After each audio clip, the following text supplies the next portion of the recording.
Hello students, today we discuss a new topic that is the importance of species diversity to the ecosystem.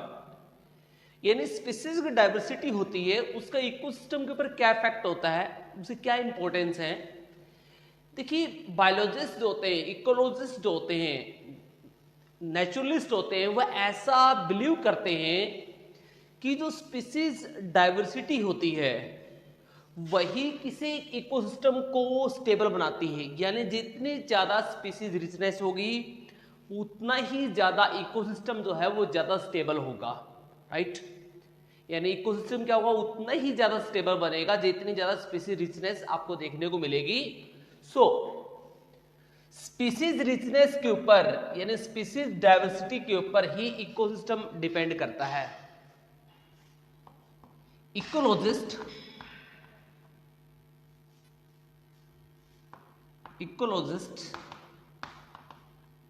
believed that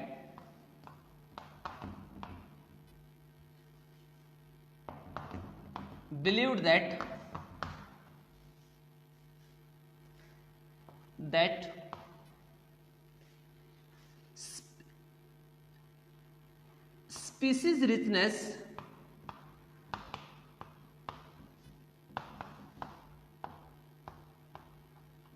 make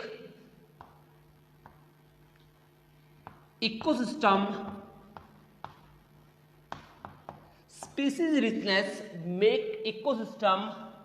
more stable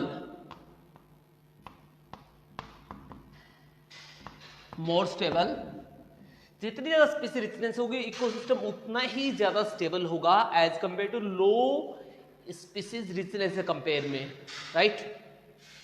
तो ऐसा कौन believe करते हैं, ऐसा biologist मानते हैं, ऐसा इकोलॉजिस्ट मानते हैं।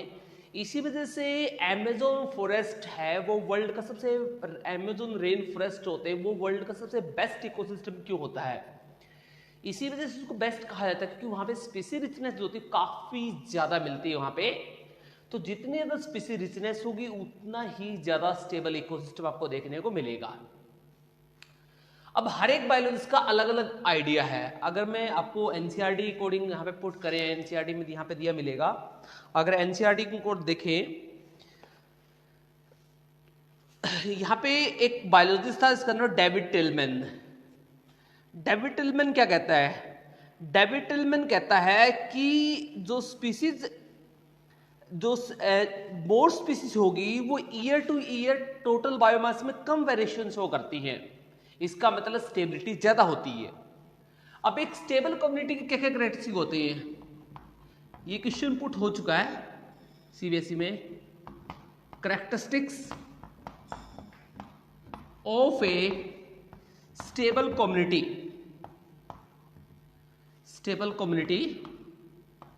या स्टेबल इकोसिस्टम कि क्या क्या कैरेक्टरिस्टिक होंगे। देखो पहला कैरेक्टरिस्टिक इसके अंदर जो होगा, फर्स्ट कैरेक्टरिस्टिक, जो एक स्टेबल कम्युनिटी होती है वो शो नहीं करेगी वेरिएशन, ज्यादा वेरिएशन शो नहीं करेगी productivity year two year, right. Stable community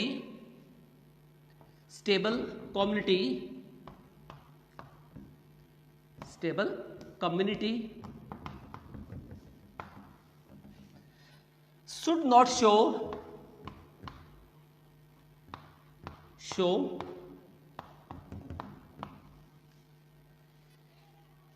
too much variation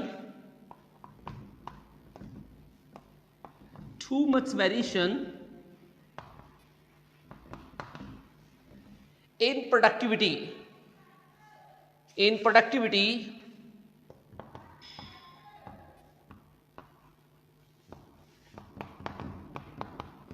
year to year,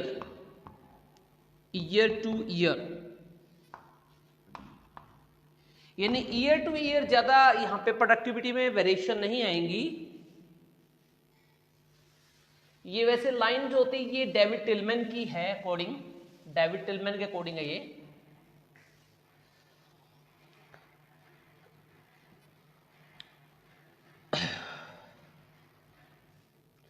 अब सेकंड जो होती है, एक जो स्टेबल कम्युनिटी होती है वो रेजिस्टेंट होती है ओकेजनल डिस्टर्बेंसेस के। Stable community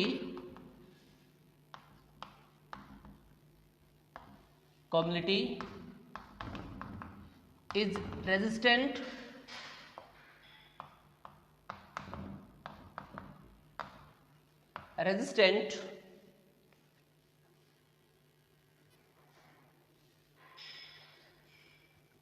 to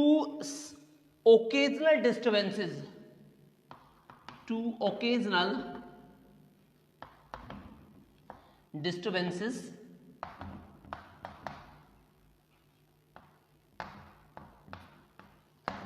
occasional disturbances होते हैं, चाहे वो मैन मेड हो चाहे नेचुरल हो, दोनों के अगेंस्ट होगी।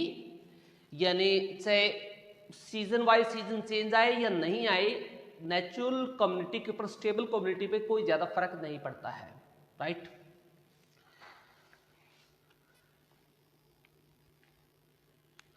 और एक स्टेबल कम्युनिटी होती है वो एलियन स्पीसीज के भी अगेंस्ट होती है। Stable community must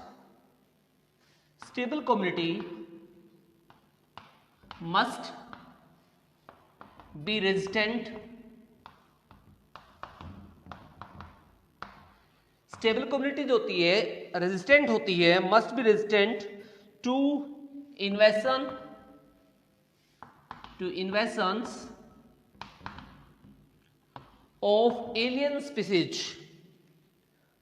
of alien species,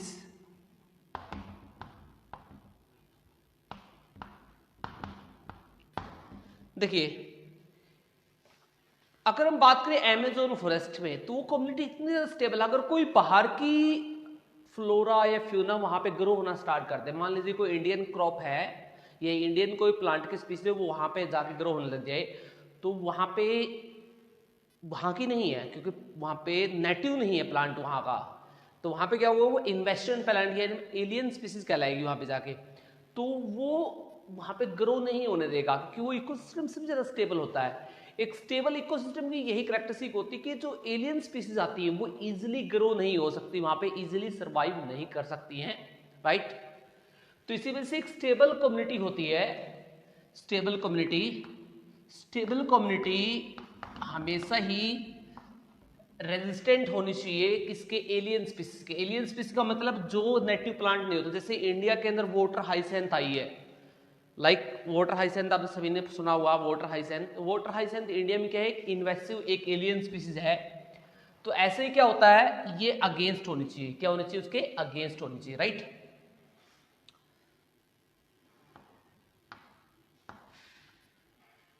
तो ये था ऐसे कुछ कैरेक्टरिस्टिक जो स्टेबल कम्युनिटी की होती हैं।